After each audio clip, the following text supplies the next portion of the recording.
Mid-creeping, there was thunder outside, or gunshots, or both. It was impossible to tell anymore.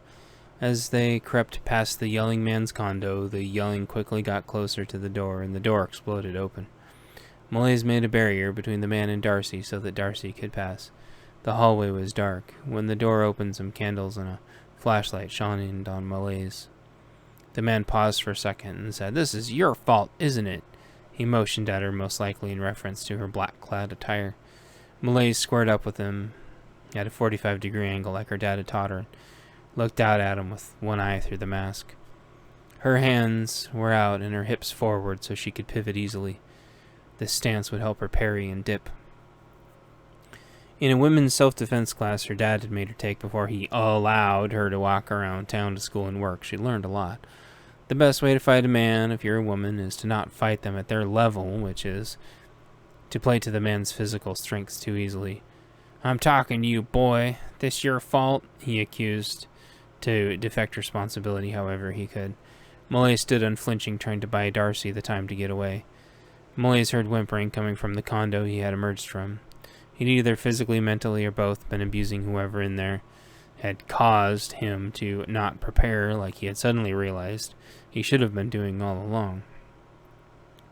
The man would easily be able to block her way. There was no way past him, and she wouldn't let herself get separated from Darcy. She reached her hands into her pockets and picked up a sib in each hand. He was confused and tried to take a step towards her. It looked like he was going to try to throw a haymaker, looking for a way to supplement his inadequacy he was experiencing in his room. Malaise tossed one of her sibs in the air. This threw him off balance as he wasn't expecting it. He tried to dodge her distraction. As she took the second one, upper hand threw it right between his eyes. It splattered into both eyes. She sidestepped his momentum and he fell to the floor. Within seconds he was on the ground screaming.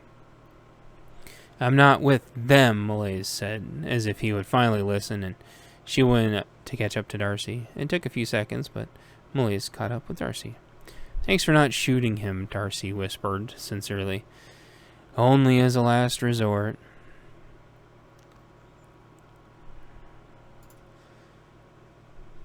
The wife he was beating on ran out in his defense and began to threaten Malaise for hurting her precious husband. The two hurried and got out of there as everyone headed towards the screaming. Darcy asked if she could have a flashlight as they walked outside. "More light means they can see us, Darce," Malaise replied. That was the name that Malaise called her when she had to tell her no about something. "Damn it," Darcy said under her breath, sad that she couldn't have the one comfort she was always used to. Malaise reminded her, "We're trying not to be seen. We'll use the light if we need to, but otherwise we're trying to be quiet, stealthy." "Where are we going?" Darcy asked, ignoring her and pouting. "A place I know. A place. We'll be safe." "How far is it?" "Not far. We just need to get out of the city. That's priority number one." Malaise brought them close to the pier, hoping that there would be less people. They snuck in the shadows, trying not to crash into things. Malaise had an idea as she passed a convenience store getting gutted. "Darcy, follow me for a sec. We need to make a pit stop." "But I thought you said—" "It's important, trust me. You'll thank me later." Darcy followed, feeling very uncomfortable. This building looked like it had been looted out of food, and people had moved to other stores. Malaise told Darcy to hide in the shadows and wait for a second. Nobody would pay attention to her, even if they did see her.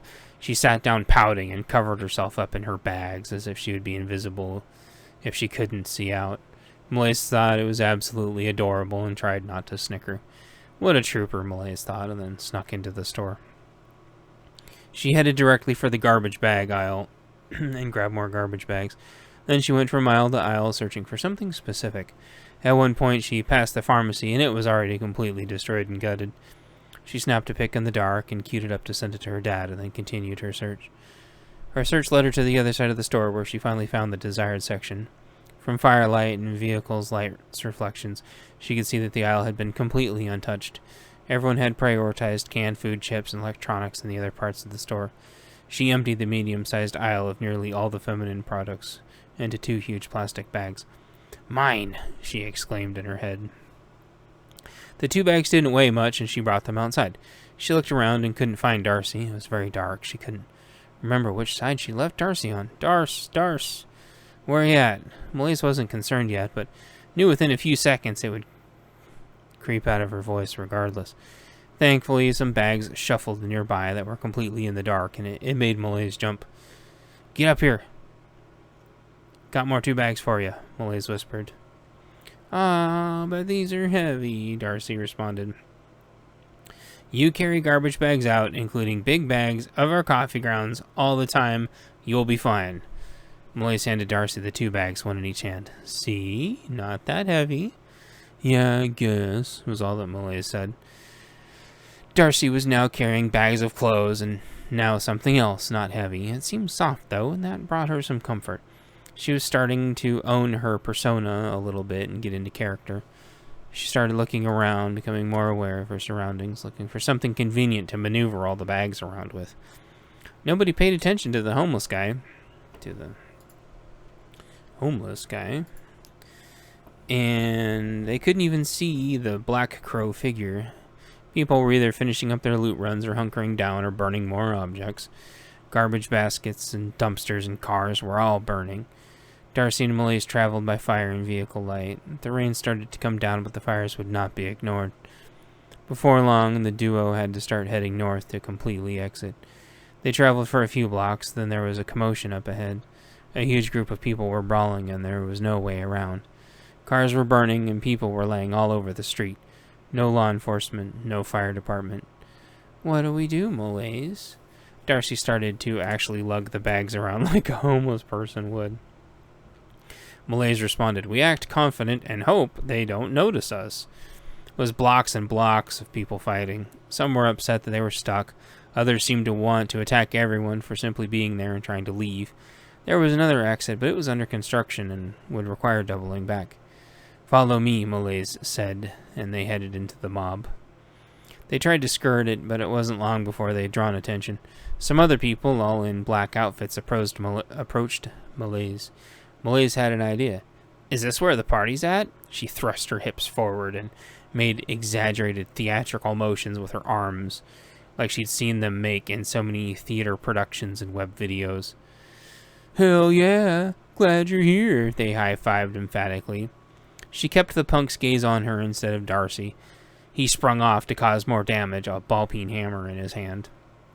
He ran down the line of cars, smashing every window as he went like an idiot.